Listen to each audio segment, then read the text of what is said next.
Now we're going to be talking about Strays, which I did not go see because, again, if you were here for last week, I don't watch animal talking movies unless a child has forced me to. And this is not a child friendly animal talking movie. What did you think about it, Dan? Okay, so in my out of theater review, this is what I said. I was like, this movie has only enough story, only enough story that's needed to qualify it as a movie. And that's not to say that it's a bad movie because it has moments. It certainly has moments. I think the critic score on this is like sitting somewhere in the 50s, the last I checked, which is probably well deserved. I mean, honestly, it should be lower. Like if I'm being like I've seen movies that are better than this that have lower scores, but ultimately it's fun. Like it's fun in the sense that if you just want to turn your brain off and watch a bunch of dogs like who are trained dogs with digitally moving mouths, that it's not an animated movie, but it's live action talking animals, which as a genre I thought was dead, but apparently not. The only difference there being is, of course, because this is a rated R movie, which it's in the poster pretty clearly that don't come to this movie with your kids thinking this is one of those talking animals movies for families. It's not. And most of the people at my theater were, clearly just adults who just wanted to have a fun time in the movie, and they knew what they were walking into. There's definitely a few moments in there, like there's the term PFFs, which if you've seen the movie you'll relate to. That's something that you can walk away with. There's a particular moment at the end of this movie, the climax of the film, where they use Miley Cyrus's Wrecking Ball song in a very it's very appropriate for the moment. It certainly leaves Is a you music thinking, video referenced or no? No. no, it's much more literal than that. It's Oh, remember, so the movie's like the central story in the film is about one of the dogs got basically abandoned by his owner, who kind of like drives way out of his way from his house and to leave this dog in the middle of nowhere. And that's when he meets up with the other strays. And then so over the course of the movie, like, it's all about like trying to get revenge on this owner who mistreated him, wildly abused him and all that stuff, and them finding their way back to the owner and basically wrecking him in the process.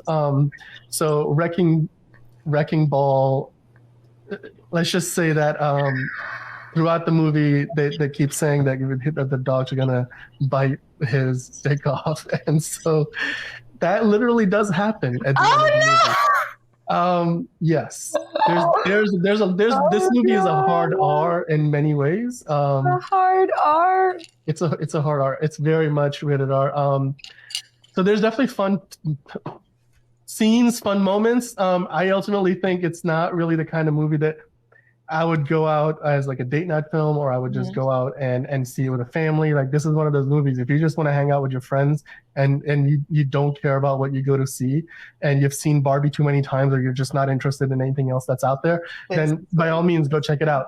But other than that, I mean, this isn't a movie that's gonna like make a lot of money. It's making Okay, it barely hit 8.3 million this weekend. The budget for this movie was pretty low too, though, 46 million in comparison to what we were talking about, like 106 million for Blue Beetle didn't even feel like enough, and The Flash was 200 million. So in a day and age where people are spending $100+ million on movies, this is a really low budget for a movie, and the box office is coming through with that. Let's talk about so IMDb right now is 6.5 out of 10, Rotten Tomatoes 54%. The audience score is, let me see, is it a little bit higher? Audience score is 74%. So I feel like it's kind of giving Ted the Talking Bear, Mark Wahlberg, Ted. Yeah. Even, but you know what? I will say Ted those movies were better because, and maybe that's just my bias because I like Mark Wahlberg. Hilarious. So hilarious. With this movie though, the thing that kind of got me the most was the credits, because when you watch the credits and you look at the amount of A-list talent both in front of and behind the camera on this movie, like they've got some like the biggest working directors in Hollywood and producers like on the it's almost so like Louis Leterrier, who directed the new Fast X movie and he's done a bunch of other action movies, was one of the executive producers. Phil Lord and Christopher Miller, like the Lego movie, the Amazing, not the Amazing Spider-Man, but the Spider-Verse movies. Like they're behind those movies. They were like the producers on this.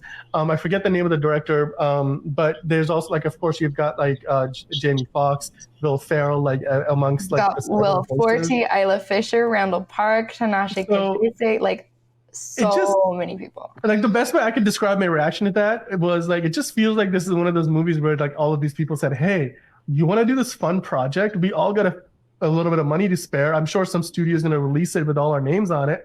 Let's just go have fun." And then they just had Do fun. it.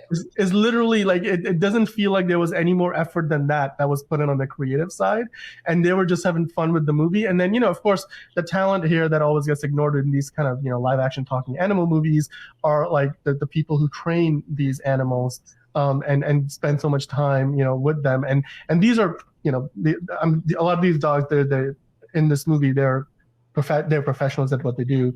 And like in LA, like this movie's mostly location They wise didn't really use any CGI. It was Hmm? like it was mainly like all actual dogs and everything. They didn't really. Oh yeah. CGI. Anytime you see humans, it's very much in a supporting, like sporadic role. Other than the only human that got any sense of development is the owner that they ultimately get revenge at the end. All the other human characters are sort of just there for like one-liners here and there.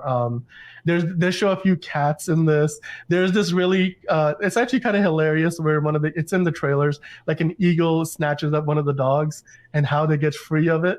So there's some good slapstick humor. You could tell there's a few elements where the dogs are like falling down these tree branches in this worst case scenario way where I'm like, yeah, those are clearly animated dogs. But it's they didn't actually throw the dogs down the tree. Right. I'm like, I would hope not. Yeah, no animals were hurt in the making of this movie, I'm sure.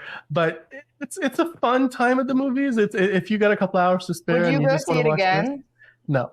I would probably wait till it's out streaming. There's no way I'm gonna go spend Would you tell one of people my to go A-list. see this in the movie theater? If you want to go see it at your own peril, because I definitely think you could. If you're going to the movies and you're gonna whatever you do, whatever your rituals are for going to the movies, if you're gonna put in the time and effort to get out of your house, go to a movie theater, sit in and then especially if you're gonna spend some money on popcorn and soda or whatever else you get, Sure. then there's other better movies to watch. This is the kind of movie that I would have probably seen on streaming, but I do appreciate them putting this out there because even if they make like 50 million on this, they probably make their budget back. So I get That's true. Yeah. I'm sense. like, So, I don't know if this movie is gonna make any money, you guys, but it should hopefully. We would hope break even. We'll see. Yeah. All right. Well, if you guys do go see it, let us know what you think. Again, like, share, subscribe, comment. We want to see what you guys think about this movie, especially because you will be the defining factor on whether or not I ever watch this movie. You, the people watching, I'm so curious because as of right now, Dan has not convinced me to go see this movie. I'm trying to convince you otherwise, if anything. Yeah, literally, he's like, don't go see it. Just don't. It's just not worth it.